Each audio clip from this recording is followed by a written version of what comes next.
कर दो, ठीक है। वैसे मैं टाइम दे दूंगी आपको, कोई बात नहीं, थोड़ा सा टाइम अभी दूंगी मैं आपको, डेट बता दूंगी, लेकिन आप पेंडिंग मत कीजिए, ठीक है। जो क्योंकि पता क्या होता है बेटा, देखो हम लोग जैसे जैसे व्याख्या करते हैं, चाहे दोहे हो, साखियां हो, चाहे मीरा जी की भक्ति रचनाएं हो, कुछ भी हो, लेकिन जब हम उस काम को थोड़ा सा डिले करते जाते हैं ना, जितने दिन हम और आगे करते जाते हैं उसको रिटर्न करने के लिए, उतने में हमारे जो हमने क्लास में डिस्कस किए थे ना, अच्छे अच्छे पॉइंट्स, कोई अच्छे शब्द, वो सब हमारे दिमाग से फिर निकल जाते हैं। और अगर रफ में भी किया हो, आपने कभी देखा होगा, मैंने तो ऐसा नोटिस किया है कि रफ में भी अगर किया हो तो बाद में अपना ही लिखा हुआ ठीक से समझ नहीं आता है कई बार, है ना। कई बार ऊपर नीचे हो जाता है, जल्दी जल्दी में कुछ आधी लाइन लिखी जाती है या 2 शब्द लिखे जाते हैं, तो वो पूरा कॉन्सेप्ट क्लियर नहीं होता है। तो सब बच्चे साथ साथ करेंगे काम।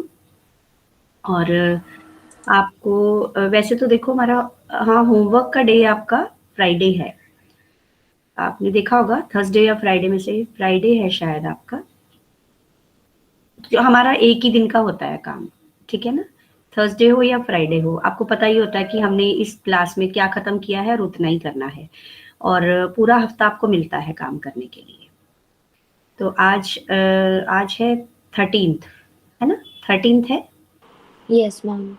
आप लोग जितना भी आपका काम है, आप मुझे 20th को कॉपी सबमिट कर देना, ठीक है। सबके पास काफी टाइम है, आराम से टेक योर टाइम, कोई जल्दी नहीं है। आप 13th को, जितना 13 है आज, 20th को आपके जितने भी चैप्टर्स हुए हैं, 3 या 4 ही हुए होंगे तब तक, तो आप वो अपना जो है पीडीएफ की फॉर्म में सबमिट कर देना। वो मैं बताऊंगी आपको कि हम कहाँ पर कैसे उसको आप भेजेंगे, और फिर मैं चेक कर दूंगी, ठीक है।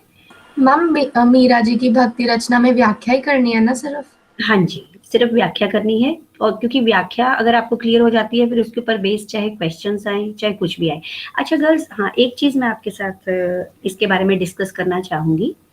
आप चाहें तो बेशक इसे नोट कर लेना, मैं आपको टाइम दूंगी, पहले आप समझ लीजिए, फिर मैं उसके बाद आपको टाइम दूंगी। आप 2 मिनट के लिए लिख भी लेना, इसको अच्छे से डायरी में नोट कर लेना। ये बहुत ही ज्यादा महत्वपूर्ण है कि जब भी हम कोई कविता करते हैं या हम कोई पाठ करते हैं, फॉर एग्जाम्पल आपने 9th क्लास में किया था हामिद खान, ठीक है, हामिद खान पाठ किया था आपने।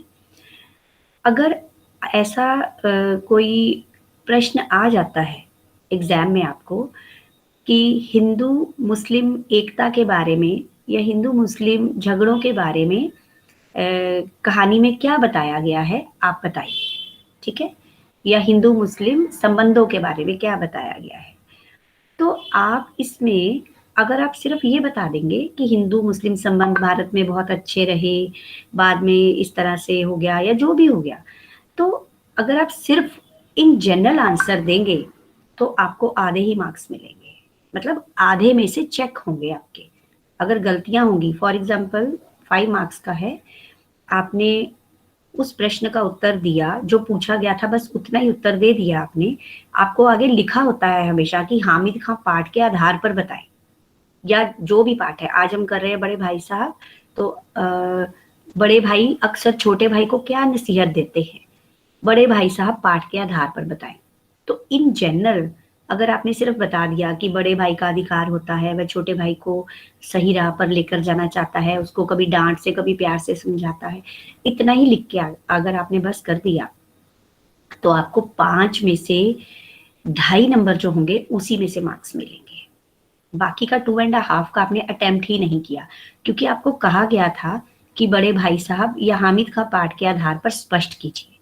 तो आपने पहले इन जनरल लिखना है, उसके बाद स्पेसिफिकली जिस पाठ से है उस पाठ का भी उदाहरण देना ही है, तब आपका आंसर पूरा होगा। ये बात आपको स्पष्ट हो गई है, ठीक है। जैसे बड़े भाई साहब पर आधारित प्रश्न पूछा गया कि अक्सर ऐसा देखा जाता है कि बड़े भाई छोटे भाई को नसीहत देते हैं, उसे सुधारने का प्रयत्न करते हैं, तो क्या ये सही है? तो आप ये सारा उत्तर लिख देंगे, इन जनरल आप लिख देंगे, लेकिन फिर आपने उस चीज को अनदेखा नहीं करना कि बड़े भाई साहब पाठ के आधार पर स्पष्ट कीजिए। तो फिर आप बड़े भाई साहब में से बड़े भाई छोटे भाई का उदाहरण देते हुए उनके जीवन में क्या क्या था वो भी लिखेंगे। इसके लिए ये नहीं है कि आपको बहुत सारे पेजेस भरने हैं, 2-3 लाइंस फर्स्ट हाफ के लिए क्वेश्चन के, सेकंड पार्ट के लिए फिर 2-3 लाइंस, 4 लाइंस, तो टोटल आपका 6 लाइंस में अगर हो जाता है आपकी आंसर शीट पे तो 5 मार्क्स का क्वेश्चन बिल्कुल ठीक है उसका आंसर। बहुत ज्यादा कहानियां नहीं लिखनी है हमें, कहानी एग्जामिनर को पता है, ठीक है ना। जो भी आपके पेपर चेक कर रहे हैं वो ऑलरेडी उस किताब को पढ़ चुके हैं, उस पार्ट को पढ़ चुके हैं। आपको सिर्फ उतना ही उत्तर देना है जितना पूछा गया है, ना तो उससे पहले ना तो बाद में जाना है। तो 5 नंबर का अगर प्रश्न आता है तो 5-6 लाइंस का आंसर काफी सफिशिएंट होता है, लगभग आपका 100-150 वर्ड्स में वो बन जाता है, ठीक है। तो बहुत ध्यान से उत्तर देना है। एक और बात, प्रतिपाद्य जो हम करते हैं, चाहे अब मीरा जी की भक्ति रचनाओं का दोहे वगैरह का प्रतिपाद्य नहीं होगा, लेकिन आगे जो कविताएं और हम करेंगे उसका प्रतिपाद्य होता है। तो उसे भी, उसमें भी आपने कविता की व्याख्या नहीं लिखनी है A to Z, उसमें भी आपको अराउंड 80 to 100 वर्ड्स सिर्फ इतना ही लिखना है कि कवि ने इस कविता को क्यों लिखा है, कविता को लिखने का उद्देश्य क्या है, ठीक है। तो साइड बाय साइड ये इंस्ट्रक्शंस जो मैं दे रही हूँ इनको आप नोट कर लीजिए, प्रतिपाद्य के लिए भी और बेस्ड लेसन पर बेस्ड क्वेश्चंस के लिए भी, प्लीज नोट इट डाउन, ठीक है। टाइम टू टाइम आप इंस्ट्रक्शंस के लिए एक अलग पेज बना लीजिए, बेशक अपनी फेयर नोटबुक में बना लीजिए लास्ट में कहीं। तो आज अगर आप रफ लिख रहे हैं तो अपनी फेयर नोटबुक में ही लास्ट में या स्टार्टिंग में जैसे आपको ठीक लगे, इंस्ट्रक्शंस के लिए एक 2-3 पेजेस छोड़ देना, तो जैसे जैसे सिलेबस होगा मैं लिखवाऊंगी। टेक योर टाइम, नोट कर लीजिए।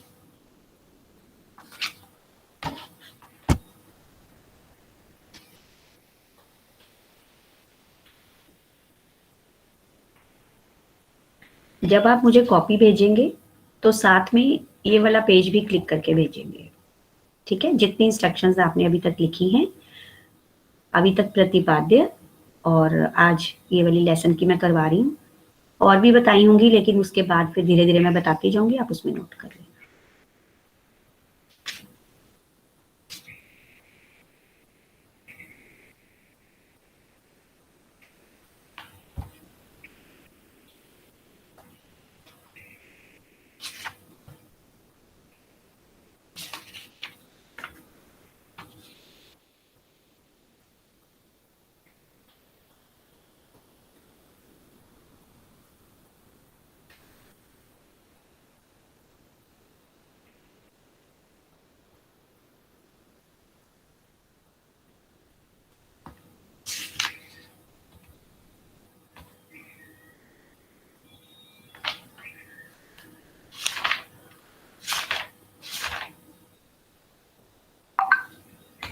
हाँ जी गर्ल्स, नोट कर लिया बेटा?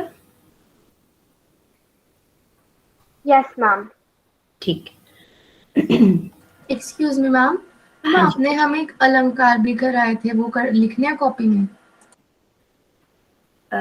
हाँ, वो ग्रामर कॉपी में कर लेना आप, ठीक है। अभी तक आपको 2 ही अलंकार करवाए हैं मैंने, 3 करवाए हैं।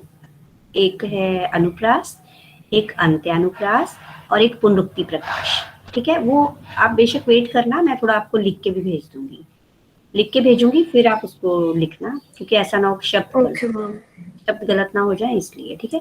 बाकी अपनी बुक में आप देख लेना अलंकार अगर है आपके पास। आपकी ग्रामर बुक का नाम क्या है?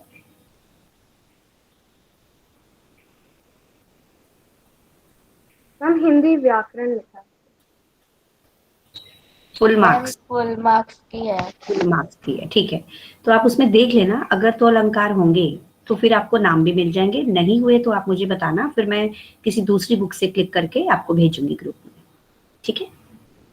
चलिए जी। अच्छा गर्ल्स, अब आप मुझे ये बताइए कि पहले तो ये बताइए कि जिन जिन बच्चों के बड़े भाई बहन हैं वो जरा हाथ खड़े करेंगे, माइक नहीं ऑन करेंगे, ऐसे बताएंगे या मैसेज करेंगे, ठीक है।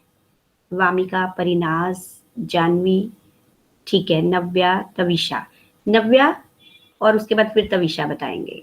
प्रियाशा का भी है, स्मृति, रवलीन, ठीक है। हाँ जी, सबसे पहले आप बताइए कि आपका क्या अनुभव है, आपके बड़े भाई हैं या बहन हैं, पहले तो ये बताइए। यस मैम, मेरी बड़ी बहन है। आपकी बड़ी बहन है। आप आपसे कितने साल बड़ी हैं? 5 years. 5 साल बड़ी हैं। थोड़ा-सा बताइए कि वो आपके साथ जैसे किसी पढ़ाई के मामले को लेकर या खेल के मामले को लेकर या पेरेंट्स के साथ या उनके साथ व्यवहार करने को लेकर कुछ चीज़ें 1-2 चीज़ें बताइए आप? मैम जब भी मेरे पेरेंट्स मुझे जानते हैं तो मुझे प्रोटेक्ट कर लेती है, मतलब बात को कहीं और डाइवर्ट कर देती है। हुँ। एंड वो मेरा काम कर देती है बहुत बार। Very good. इसका मतलब वो आपको आपके लिए हर समय सुरक्षा आपको देना चाहती हैं, आपको आपसे प्रेम करती हैं, स्नेह करती हैं और चाहती हैं कि आपको कोई कुछ नहीं कहे, है ना? और फिर आपको अपने तरीके से समझाती हैं?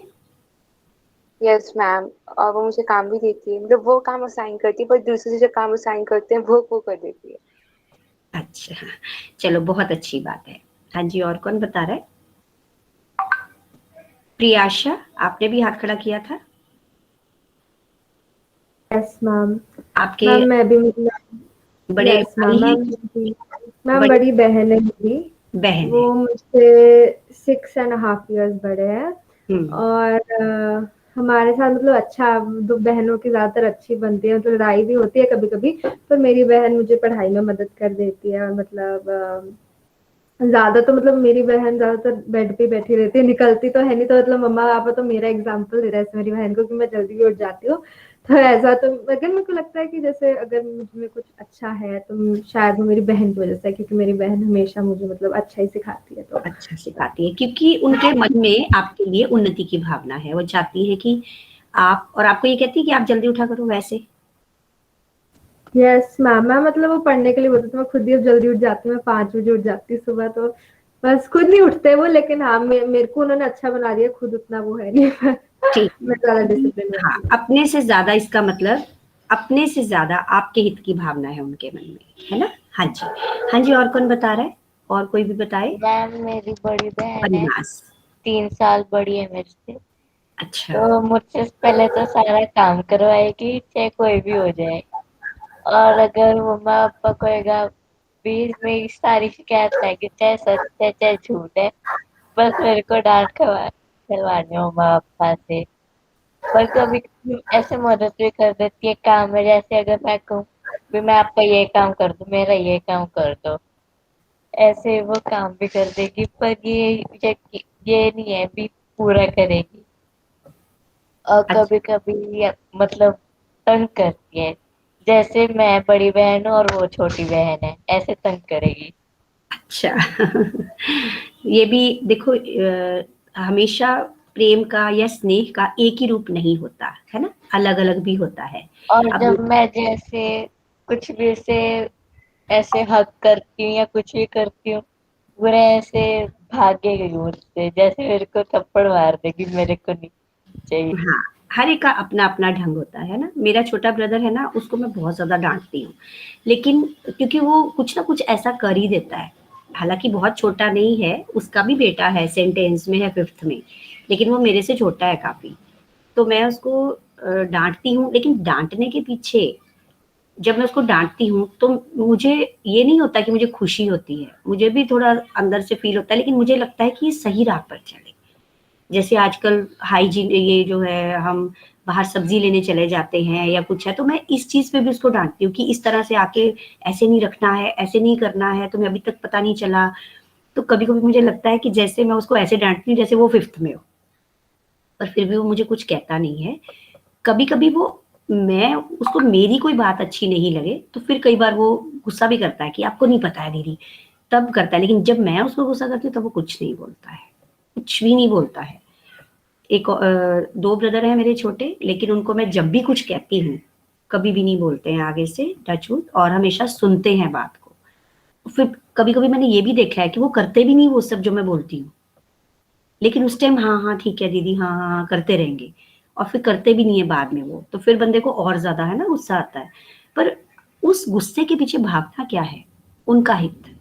हम चाहते हैं कि वे सुरक्षित रहें, है ना? हम हर किसी को तो नहीं कह सकते, हर किसी की सुरक्षा हम कर भी नहीं सकते, लेकिन जो अपना है और ख़ास करके हमसे छोटा है, उसकी सुरक्षा की भावना हमारे मन में हमेशा रहती है प्रेम के कारण। लेकिन वो हम एक ही तरह से व्यक्त करें ऐसा जरूरी नहीं है, हर व्यक्ति अपनी अपनी तरह से व्यक्त करता है इसको, है ना। कोई प्रेम से, कोई डांट से, कोई मार से। अब माँ बच्चे को मारती है तो माँ के मन में ये थोड़ी होता है कि बच्चे का हित है या उसको बहुत खुशी मिलती है। इसीलिए कि बच्चा आगे से वो सब मत करे और सही राह पर चले। सबसे ज्यादा जो महत्वपूर्ण है वो यही होता है कि बच्चा सही राह पर चले। तो चाहे पेरेंट्स हों, और कभी कभी आपने देखा होगा कि हमारे बड़े भाई बहन थोड़ा थोड़ा हमारे पेरेंट्स की तरह भी बिहेव करते हैं, है ना। जो जो आप बड़े होते जाओगे इस चीज को आप बहुत महसूस करोगे कि चाहे आपकी बहन आपसे 2 साल ही बड़ी हो, लेकिन वो आपके साथ ऐसे आपके साथ व्यवहार करेगी जैसे आपकी माँ आपके साथ करती है, या बड़ा भाई है तो जैसे पिताजी करते हैं वैसा करेगा। क्योंकि कहीं ना कहीं छोटे भाई बहन जो हैं वो उनको वो उम्र से नहीं, वो वैसे उनको अपने से बहुत छोटा मानकर उनका ख्याल रखते हैं, तो इस तरह से उनका व्यवहार हो जाता है। तो बड़े भाई बहन कभी भी डांटे तो उनका बुरा नहीं मानना चाहिए, आपको उनका शुक्रिया करना चाहिए, धन्यवाद करना चाहिए कि आपको सही राह दिखाने वाला कोई है। सबके जीवन में सही राह दिखाने वाले नहीं होते हैं, है ना। तो ईश्वर ने आपको ये बहुत अच्छा अवसर दिया है और ये प्रेम का संबंध है। बड़े भाई बहन जब भी सही रास्ता दिखाएं तो आपको उनकी बात, सबसे पहले तो आपको उनका मान सम्मान रखना चाहिए, और दूसरी बात उनका कहना भी मानना चाहिए। ठीक है, आज हम जो कहानी पढ़ने जा रहे हैं बड़े भाई साहब, उसमें यही है, 2 भाइयों की कहानी है, प्रेमचंद जी द्वारा लिखित कहानी। लेखक प्रेमचंद का नाम आपने सुना होगा, है ना। प्रेमचंद का नाम सबने सुना हुआ है। आप में से कोई मुझे एक पंक्ति या 2 पंक्तियां प्रेमचंद जी के बारे में बता सकता है, उन लेखक के बारे में आपको कोई जानकारी हो, कोई पहले से उनकी कहानी पढ़ी हो, या कुछ भी उनका, यानी कि उनके बारे में अगर आपको कुछ पता हो तो बताइए। कोई भी बच्चा, हाँ जी बताइए। मैम जो प्रेमचंद जी थे वो एक टीचर थे मैम 19th सेंचुरी में, मैम 1921 में मैम, और उन्होंने मोहनदास करमचंद गांधी जी की जो नॉन कॉपरेशन मूवमेंट थी उन्होंने वो ज्वाइन करी थी, और मैम वो राइटिंग में बहुत अच्छे थे, इसलिए जो उनका रीनोन जो पहले उनकी नॉवेल्स और शॉर्ट स्टोरीज आती थी मैम वो उर्दू से पहले रिकॉग्नाइज होना स्टार्ट हुई, उर्दू हिंदी से मैम, फिर बाद में उनको इतनी रिकॉग्निशन मिली, फिर वो फेमस होते गए अपनी स्टोरीज में। बिल्कुल, शाबाश, बहुत अच्छा बताया है, थैंक यू बच्चे। प्रेमचंद जी के बारे में मैं बेटा आपसे 2-4 लाइंस में थोड़ा सा उनका परिचय दे दूंगी, क्योंकि हिंदी पढ़ रहे हैं हम, हिंदी साहित्य से जुड़े हुए लेखक और जो भी कवि हैं उनके बारे में आपको पता होना चाहिए। हिंदी साहित्य जो है, खास करके हिंदी कथा साहित्य, कहानी को अंतरराष्ट्रीय स्तर तक ले जाने का श्रेय प्रेमचंद जी को है। प्रेमचंद से पहले जो भी हिंदी कहानियां थी उन्हें कभी किसी अंतरराष्ट्रीय, इंटरनेशनल लेवल पर उनको कोई पहचान नहीं मिली थी, लेकिन प्रेमचंद जी ने लगभग 800 के करीब कहानियां लिखी, लगभग 800, और उनकी कहानियां जो हैं मानसरोवर 450 कहानियां लिखी, और 8 भागों में, मानसरोवर के 8 भागों में उनकी कहानियां हमारी लाइब्रेरी में भी हैं, लगभग 450 कहानियां 8 भागों में, मानसरोवर 1, मानसरोवर 2, मानसरोवर 3, इस तरह से 8 भागों में उनकी कहानियां जो हैं। इसके अलावा बहुत सारे उपन्यास, नॉवेल्स भी उन्होंने लिखे। अब जब कभी आप नेक्स्ट टाइम लाइब्रेरी जाओगे स्कूल आकर तो आप देखना, मैं कभी खुद निकाल कर भी पढ़ती हूँ मानसरोवर की कहानी। और मैंने प्रेमचंद और जयशंकर प्रसाद का ही विषय लेकर अपना थीसिस लिखा था पीएचडी में। फिर कभी जब हम मिलेंगे तो फिर मैं आपको उनके बारे में विस्तार से बताऊंगी। प्रेमचंद जी का मैं थोड़ा सा आपको परिचय दे देती हूँ। जब ये बहुत ही छोटे थे, लगभग 9-10 साल के थे, तो इनकी माता जी का देहांत हो गया था। पिता ने दूसरी शादी कर ली थी, और जो माँ थी इनको बहुत तंग करती थी, और बेचारे ठीक से पढ़ भी नहीं पाते थे, और यहाँ तक कि उनको अपना गुजारा चलाने के लिए, ट्यूशन वगैरह लेने के लिए भी कितने मील तक किसी और बच्चे को पढ़ाने जाना पड़ता था। जब खुद पढ़ रहे थे तब तब अपने खर्चे के लिए, अपनी पढ़ाई को आगे चलाने के लिए उन्हें दूर जाना पड़ता था। उसके बाद उनके पिताजी का भी देहांत हो गया था। फिर इनकी शादी एक जिस लड़की से हुई थी वो उम्र से इनसे बड़ी थी। इनकी सौतेली माँ ने शादी करवाई थी और प्रेमचंद का जो जीवन था बहुत ही मुश्किल से चल रहा था। फिर उससे भी इनका तलाक हुआ।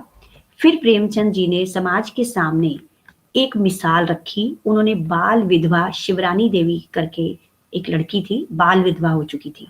आप देखते ही हैं, कभी आपने इतिहास में पढ़ा हो, देखा हो, पुराने जमाने में छोटी छोटी लड़कियों की शादी होती थी और उनकी पति की मृत्यु होने के बाद उनको जीवन भर समाज से एकदम से अलग कर दिया जाता था। बहुत भेदभाव होता था उनके साथ। रीमैरिज तो थी ही नहीं। तो प्रेमचंद जी ने इसकी मिसाल देते हुए, समाज का विरोध करते हुए एक बाल विधवा से शादी की थी और उन्होंने फिर इनको पूरा जीवन बहुत ज्यादा सहयोग दिया था। अभी गुरनूर आपने बताया था कि गांधी जी के जो आंदोलन के लिए, आजादी के लिए जो आंदोलन थे उसमें प्रेमचंद जी ने हिस्सा लिया था, क्योंकि उन दिनों में क्या होता था, हर परिवार का एक सदस्य कम से कम जेल में जरूर जाएगा आजादी के इस आंदोलन के लिए। तो प्रेमचंद जी का स्वास्थ्य अच्छा नहीं रहता था, तो उनकी पत्नी उनकी जगह जेल गई थी। इतना ज्यादा कॉपरेट करती थी वो। और प्रेमचंद जी ने एक प्रेस भी खोली थी अपनी, जिसमें वो खुद का लिखा हुआ साहित्य, देशभक्ति का बहुत सारा साहित्य लिखते थे वो। लेकिन धीरे धीरे क्या हुआ कि उनके पास फंड्स की कमी होने लग गई, पैसों की कमी होने लग गई, और वो क्या करते थे, उन अपनी दवाई के जो पैसे होते थे, बीमार रहने लग गए थे, घर के खर्चे में से या अपनी दवाइयों के पैसे वो भी प्रेस में डाल देते थे, ताकि प्रेस का काम चलता रहे, छपाई का काम चलता रहे। नाम बदल कर वे अपना साहित्य देश के अन्य लोगों तक पहुंचाते थे, क्योंकि आजादी की मशाल को जलाए रखना था। अंग्रेजों के सामने खुले रूप से कोई साहित्य नहीं लिखा जा सकता था, तो देशभक्ति के लिए वे अपना नाम बदल बदल कर साहित्य लिखते थे और अपनी प्रिंटिंग प्रेस में उसे छपाकर फिर बांटते थे। तो ऐसा करते करते उन बहुत ज्यादा गरीबी भी हो गई थी और स्वास्थ्य भी बहुत कमजोर हो गया था। इस बीच उनको मुंबई जाने का भी मौका मिला, वहां फिल्मों के लिए कहानियां लिखने का। आप उनकी आत्मकथा पढ़ेंगे तो आपको बहुत अच्छा लगेगा कि इतना पैसा वे कमा सकते थे वहां पर जाकर। लेकिन जब वे वहां गए तो उनको पता चला कि वहां लेखक जो है उनका अपना कोई मूल्य नहीं है, उनको वही लिखना है जो कहा जाता है, यानी कि अपने टैलेंट को, अपनी योग्यता को अपने हिसाब से नहीं, दूसरे के हिसाब से चलाना है। तो उनको रास नहीं आया ये सब। उन्होंने कहा कि एक लेखक जो है उसकी स्वतंत्र अभिव्यक्ति होनी चाहिए, तो मैं यहाँ पर काम नहीं कर सकता क्योंकि ये मेरे असूलों के खिलाफ है। तो तुरंत वापस मुंबई से वापस आ गए और फिर से वही प्रिंटिंग प्रेस का काम चलने लगा।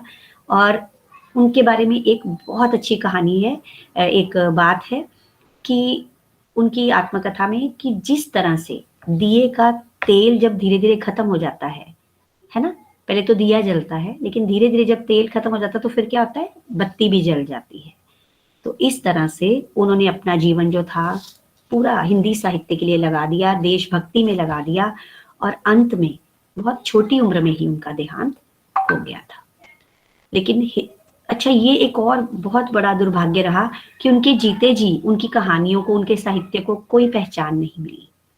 लेकिन उनकी मृत्यु के बाद उन्हें हिंदी कहानी सम्राट का दर्जा दिया गया, हिंदी कहानी सम्राट, क्योंकि उन्हीं की कहानियों से अंतरराष्ट्रीय स्तर पर पूरे विश्व में हिंदी कहानी को पहचान मिली। तो उनका जो भी फायदा हुआ साहित्य का या जो भी उनको लोकप्रियता मिली, सब बाद में उनके परिवार को मिली, उन्हें जीते जी नहीं मिली।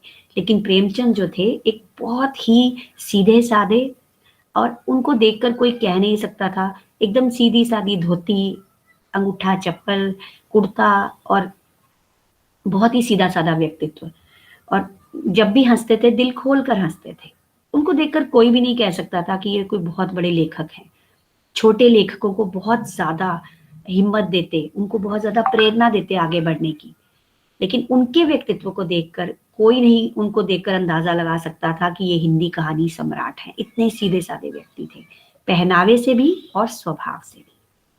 कभी आपको समय मिले तो आप जरूर प्रेमचंद की जो है आत्मकथा के बारे में या कुछ भी थोड़ा सा आप जरूर पढ़िए, क्योंकि हिंदी के बहुत बड़े कहानीकार हैं और लेखक हैं जिन्होंने हमें पहचान दिलाई है अंतर्राष्ट्रीय स्तर पर। चलिए जी, अब हम पढ़ेंगे बड़े भाई साहब। बेटे आप रोल नंबर वाइज ही पढ़ना शुरू करेंगे और हम नोट करते जाएंगे कि कौन कौन से बच्चे पढ़ चुके हैं, ठीक है। एक फर्स्ट से ले लेते हैं, एक लास्ट से ले लेते हैं। रोल नंबर 1 और फिर लास्ट रोल नंबर क्या है? 44। ठीक है, 43। ठीक है जी, पहले फर्स्ट, फिर 43, फिर सेकंड। कितने बेटा? 46। तो पहले रोल नंबर 1 फिर 46 पढ़ेंगे, ऐसे ही 2 फिर 45। चलिए जी। Ma'am shell I start? हाँ जी, शुरू कीजिए बेटा। बड़े भाई साहब। मेरे भाई साहब मुझसे 5 साल बड़े, लेकिन केवल 3 दर्जे आगे। उन्होंने भी उसी उम्र में पढ़ना शुरू किया था जब मैंने शुरू किया, लेकिन तालीम जैसे महत्व के मामले में वह जल्दबाजी से काम लेना पसंद न करते थे। इस भवन की बुनियाद खूब मजबूत डालना चाहते थे, जिस पर आलीशान महल बन सके। 1 साल का काम 2 साल में करते थे, कभी कभी 3 साल भी लग जाते थे। बुनियाद ही पुख्ता न हो तो मकान कैसे पायदार बने? पायदार मतलब पक्का। कंटिन्यू कीजिए। मैं छोटा था, वह बड़े थे। मेरी उम्र 9 साल की थी, वह 14 साल के थे। उन्हें मेरी तंबीह और निगरानी का पूरा और जन्मसिद्ध अधिकार था, और मेरी शालीनता इसी में थी कि उनके हुक्म को कानून समझूं। वह स्वभाव से बड़े अध्ययनशील थे, हरदम किताब खोले बैठे रहते और शायद दिमाग को आराम देने के लिए कभी कॉपी पर किताब के हाशियों पर चिड़ियों, कुत्तों, बिल्लियों की तस्वीरें बनाया करते थे। कभी कभी एक ही नाम या शब्द या वाक्य 10-20 बार लिख डालते। कभी एक शेर को बार बार सुंदर अक्षरों में नकल करते। कभी ऐसी शब्द रचना करते जिसमें न कोई अर्थ होता, न कोई सामंजस्य। मसलन एक बार उनकी कॉपी पर मैंने यह इबारत देखी, स्पेशल अमीना भाइयों, दरअसल भाई, राधेश्याम, श्रीयुत राधेश्याम। 1 घंटे तक इसके बाद एक आदमी का चेहरा बना हुआ था। मैंने बहुत चेष्टा की कि इस पहेली का कोई अर्थ निकालूं, लेकिन असफल रहा और उनसे पूछने का साहस न हुआ। वह 9वीं जमात में थे, मैं 5वीं में। उनकी रचनाओं को समझना मेरे लिए छोटा मुंह बड़ी बात थी। हाँ जी, थैंक यू आयना। इसमें लेखक ने बताया है कि वह और उसका भाई, उनमें 5 साल का अंतर था, लेकिन कक्षा सिर्फ 3 ही आगे थे बड़े भाई, क्योंकि पढ़ने में कमजोर थे और ऐसा मानते थे मेहनती, लेकिन ऐसा हमेशा ऐसा होता कि एक क्लास में ही, एक कक्षा में उनको 1-2 साल लग जाते, क्योंकि उनका मानना था कि ज्ञान होना चाहिए, पढ़ाई से कुछ नहीं होता है, वास्तविक ज्ञान होना चाहिए। तो इस तरह से वे जो भी कुछ करते, छोटा भाई उसे समझ नहीं पाता। ठीक है, इसमें लिखा हुआ है कि 5 साल बड़े थे भाई साहब, लेकिन कक्षा 3 ही आगे थे, क्योंकि छोटा भाई जो था 5वीं में था और बड़े भाई साहब 9वीं में थे। उनको 5 क्लास आगे होना चाहिए था ना, 5 कक्षा आगे होना चाहिए था, लेकिन 3 ही कक्षा आगे थे, क्योंकि उनका मानना था कि बुद्धि का विकास जरूरी है। तो एक ही कक्षा में 2-2 साल भी लगा लेते थे। उनका मानना था कि नींव मजबूत होनी चाहिए। कोई बात नहीं, अगर नहीं भी हुआ तो नींव तो मजबूत पड़ रही है, यानी कि उनके कुछ अपने ही विचार थे।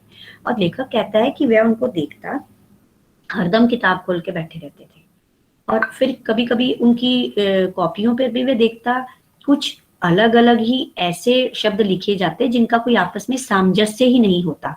इसमें एक शब्द आया है सामंजस्य, लास्ट पैराग्राफ 5th लाइन। सामंजस्य का मतलब होता है तालमेल, आपस में कोई तालमेल ही नहीं होता। ये देखो ना, जैसे शब्द लिखे हुए हैं स्पेशल, अमीना, राधेश्याम, 1 घंटे तक, भाइयों भाइयों, दरअसल, तो इनका कोई आपस में तालमेल थोड़ी ना था। तो इस तरह के शब्द उनकी जो है कॉपियों पे लिखे होते। लेखक बहुत देर तक कोशिश करता रहता लेकिन समझ नहीं पाता कि आखिर भाई साहब ने लिखा क्या है। अध्ययनशील, आप इसको मार्क कर लीजिए पेंसिल से। बड़े भाई साहब की विशेषताएं हैं, ये नेगेटिव कैरेक्टर नहीं है।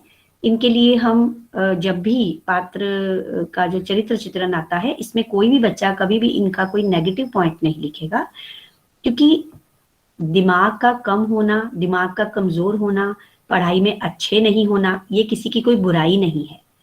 हर इंसान का अपना तरीका है कि वो किस चीज में अच्छा है। तो बड़े भाई साहब बहुत अच्छे थे, खाली अपने हिसाब से चलते थे और पढ़ाई में कमजोर थे। वैसे हम देखेंगे आगे आगे तो वे ही पाठ के मुख्य पात्र हैं और बहुत अच्छे हैं और छोटे भाई के लिए बहुत अच्छा सोचते हैं। हाँ जी, लास्ट रोल नंबर 46। गीत, आप कुछ पूछ रहे हैं बेटा? Yes ma'am. मैम, अध्ययनशील का मतलब क्या है? हाँ जी, अध्ययन, देखिए बेटा, अध्याय होता है पाठ, ठीक है, अध्ययन होता है पढ़ना और अध्यापन होता है पढ़ाना। तो ये वर्ड्स जो हैं आपको याद रखने पड़ेंगे। अध्ययन, अध्याय, अध्ययन और अध्यापन। अध्ययन होता है सेल्फ स्टडी, पढ़ना, खुद से पढ़ना, ठीक है? एक्सक्यूज मैम, हाँ जी, बोलिए। मैम मसलन का अर्थ मतलब होता है ना? मसलन, मसलन होता है फॉर एग्जाम्पल, उदाहरण, उदाहरण के तौर पर। उर्दू के शब्द इसलिए काफी सारे आ गए हैं, तो मसलन का मतलब है उदाहरण, फॉर एग्जाम्पल। हाँ जी, एक और शब्द आया था इसमें, तंबीह। तंबीह का है ना, उनको मेरी तंबीह का पूरा अधिकार था, डांट टपट का, डांट टपट का। आज जितना लेसन हम करेंगे उसके बाद आप शब्दार्थ एक बार जरूर पढ़ना और अपनी बुक में भी आगे जो भी लेसन हमारा अभी चलेगा बुक में भी उसको मार्क कर लेना, ठीक है? हाँ जी, और किसी को डाउट है कुछ? यस मैम, तालीम का क्या है? तालीम, शिक्षा, तालीम, शिक्षा। मैम, अध्ययनशील का आप आगे क्या कह रहे थे? हाँ, अध्ययनशील का मैंने आपको बताया था कि जो खुद से पढ़ाई करना, अपने आप पढ़ना, और अध्यापन होता है पढ़ाना, ठीक है? अध्याय पाठ, अध्ययन खुद से पढ़ना, अध्यापन पढ़ाना। तो ये कुछ शब्द हैं जो कभी भी अनसीन पैसेजेस में या कभी भी आ जाते हैं, तो इस चीज का ध्यान रखना आप, ठीक है? अध्ययनशील का मतलब है खुद पढ़ाई करना, पढ़ते रहना, सेल्फ स्टडी करना। चलिए बच्चे, नेक्स्ट। मैम, मैं आई स्टार्ट? हाँ जी, शुरू कीजिए युविका। मेरा जी पढ़ने में बिल्कुल ना लगता था। 1 घंटा भी पढ़ा किताब लेकर बैठना पहाड़ था। मौका पाते ही हॉस्टल से निकलकर मैं मैदान में आ जाता और कभी कंकड़ियाँ उछालता, कभी कागज की तितलियाँ उड़ाता और कहीं कोई साथी मिल गया तो पूछना ही क्या। कभी चारदीवारी पर चढ़कर नीचे कूद रहे हैं, कभी फाटक पर सवार उसे आगे पीछे चलाते हुए मोटर कार का आनंद उठा रहे हैं। लेकिन कमरे में आते ही भाई साहब का वह रौद्र रूप देखकर प्राण सूख जाते। उनका पहला सवाल ये होता, कहाँ थे? हमेशा यही सवाल ऐसी ध्वनि में हमेशा पूछा जाता था और इसका जवाब मेरे पास केवल मौन था।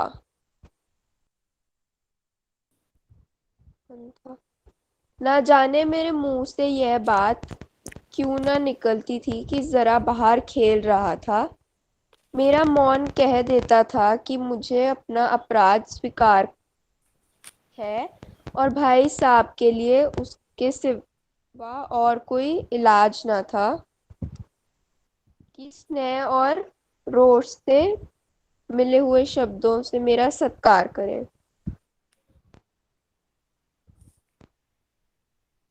हाँ जी, पढ़ लीजिए, अभी पढ़ लीजिए, कोई बात नहीं। इस तरह अंग्रेजी पढ़ोगे तो जिंदगी भर पढ़ते रहोगे और एक हफ्र ना आएगा। एक हर्फ, हर्फ मतलब अक्षर। Okay ma'am. अंग्रेजी पढ़ना कोई हंसी खेल नहीं है कि जो चाहे पढ़ ले। ना ही ऐरा गैरा नत्थु खैरा सभी अंग्रेजी के विद्वान हो जाते। यहाँ रात दिन आंखें। आंखें फोड़नी पड़ती हैं और खून जलाना पड़ता है, तब कहीं विद्या आती है। और आती क्या है? हाँ, कहने हाँ कहने को आ जाती है। बड़े बड़े विद्वान भी शुद्ध अंग्रेजी नहीं लिख सकते, बोलना तो दूर रहा। और मैं कहता हूँ, तुम कितने मैम ये वर्ड नहीं घोंगा हो, घोंगा होता है बुद्धू। घोंगा हो कि मुझे देखकर भी सबक नहीं लेते। मैं कितनी मेहनत करता हूँ, ये तुम अपनी आंखों से देखते हो। अगर नहीं देखते तो ये तुम्हारी आंखों का कसूर है, तुम्हारी बुद्धि का कसूर है। इतने मेले तमाशे होते हैं, मुझे तुमने कभी देखने जाते देखा है? रोज रोज ही क्रिकेट और हॉकी मैच होते हैं, मैं पास भी नहीं फटकता, हमेशा पढ़ता रहता हूँ। उस पर भी एक एक दर्जे में दो दो तीन तीन साल पढ़ता रहता हूँ। फिर भी पढ़ा तुम रहता हूँ, पढ़ा रहता हूँ, पढ़ता नहीं, पढ़ा रहता हूँ।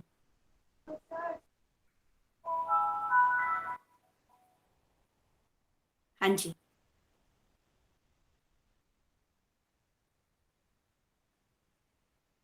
चलिए ठीक है बेटे, आप ये पैराग्राफ पूरा कर लीजिए। दो दो तीन तीन साल पढ़ा रहता हूँ। मैम उसने गलती से मीटिंग छोड़ दी है। मीटिंग।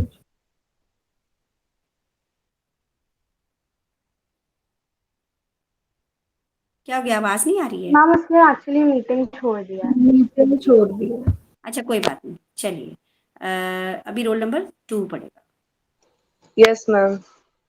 फिर भी हाँ तुम जी, शुरू। कैसे आशा करते हो कि तुम इसी दर्जे में पड़े सड़ते रहोगे? अगर तुम्हें इस तरह उम्र गंवानी है तो बेहतर है घर चले जाओ और मजे से गुल्ली डंडा खेलो। दादा की गाड़ी कमाई के रुपए क्यों बर्बाद करते हो? मैं यह रताड़ सुनकर आंसू बहाने लगता। जनाब ही क्या था, अपराध तो मैंने किया था, लताड़ कौन सहे। भाई साहब उपदेश की कला में निपुण थे, ऐसी ऐसी लगती बातें कहते, ऐसे ऐसे तुक्के बाण चलाते कि मेरे सूक्ति जिगर बाण, सूक्ति बाण। यस मैम, सुक्ति बाण चलाते कि मेरे जिगर के टुकड़े टुकड़े हो जाते और हिम्मत टूट जाती। इस तरह जान तोड़ कर मेहनत करने की शक्ति मैं अपने में ना पाता था और इस निराशा में जरा देर के लिए मैं सोचने लगता, क्यों करूं मुझे अपना क्यों ना घर चला जाऊं। जो काम मेरे बूते के बाहर है उसमें हाथ डालकर क्यों अपनी जिंदगी खराब करूं। मुझे अपना मूर्ख रहना मंजूर है, लेकिन उनकी मेहनत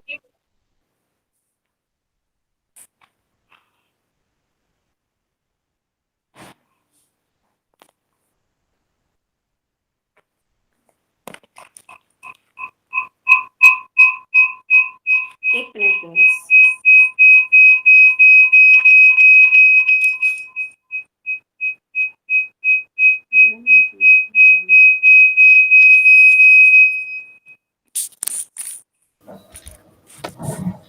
हाँ जी गुरु, हाँ जी गुरु, हाँ जी, एक एक मिनट, कुछ प्रॉब्लम आ रही है।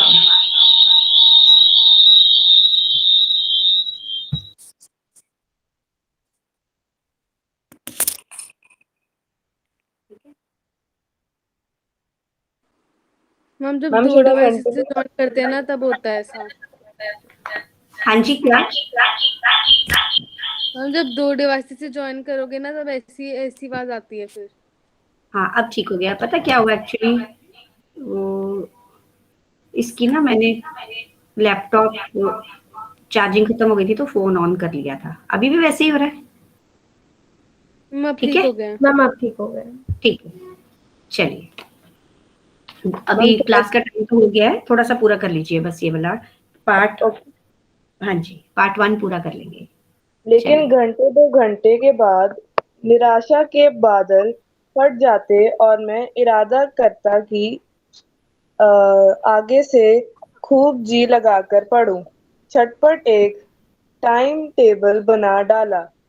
बिना पहले से डालता, ना डालता, हर बार ना बना डाल लेता। हम्म। न डालता। बिना पहले से नक्शा बनाए कोई स्कीम तैयार किए काम कैसे शुरू करूं। टाइम टेबल में खेलकूद की मत बिल्कुल उड़ जाती। प्रातःकाल प्रातःकाल। प्रातःकाल 6 बजे उठना, मुंह हाथ धोना, नाश्ता कर पढ़ने बैठ जाना। 6 से 8 तक अंग्रेजी, 8 से 9 तक हिसाब, 9 से 9:30 तक इतिहास, फिर भोजन और स्कूल। 3:30 बजे स्कूल से वापस होकर आधा घंटा आराम। 4 से 5 तक भूलोग, भूगोल, ज्योग्राफी। 5 से 6 तक ग्रामर। 8 घंटा हॉस्टल, आधा घंटा हॉस्टल के सामने ही टहलना।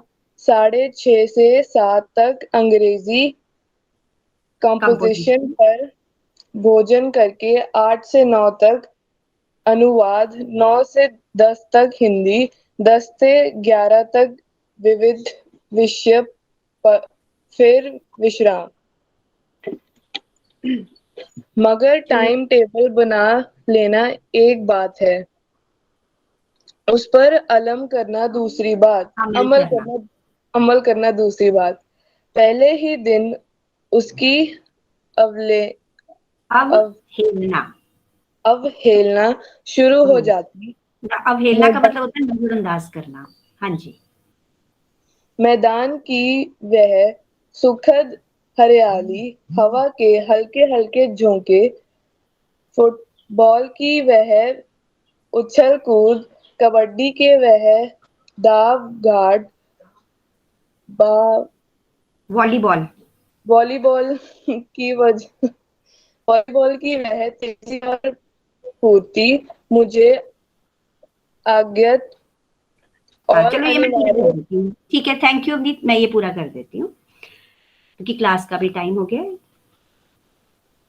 हवा के हल्के हल्के झोंके, फुटबॉल की वह उछल कूद, कबड्डी के वह दांव घात, वॉलीबॉल की वह तेजी और फुर्ती मुझे अज्ञात और अनिवार्य रूप से खींच ले जाती। उसे पता ही नहीं चलता कब वह ग्राउंड में पहुंच जाता, मैदान में पहुंच जाता, टाइम टेबल सब बीच में ही रह जाता और वहां जाते ही मैं सब कुछ भूल जाता। वह जानलेवा टाइम टेबल, वह आंख फोड़ पुस्तकें, किसी की याद न रहती और भाई साहब को नसीहत और फजीहत का अवसर मिल जाता। मैं उनके साये से भागता, उनकी आंखों से दूर रहने की चेष्टा करता, कमरे में इस तरह दबे पांव आता कि उन्हें खबर ना हो। उनकी नजर मेरी ओर उठी और मेरे प्राण निकले। हमेशा सिर पर एक नंगी तलवार सी लटकती मालूम होती, फिर भी जैसे मौत और विपत्ति के बीच भी आदमी मोह और माया के बंधन में जकड़ा रहता है। मैं फटकार और घुड़कियां खाकर भी खेल कूद का तिरस्कार ना कर सकता था। ठीक है गर्ल्स, इतने को आप पढ़ना और अपने वर्ड मीनिंग्स देखना, जहां पर डाउट होगा मार्क करके रखना, नेक्स्ट क्लास में हम करेंगे। ठीक है, थैंक यू सो मच। आप लीव कर दीजिए, मेरी नेक्स्ट क्लास का टाइम हो गया है। ठीक है, thank you ma'am. Thank you बेटा, थैंक यू गर्ल्स।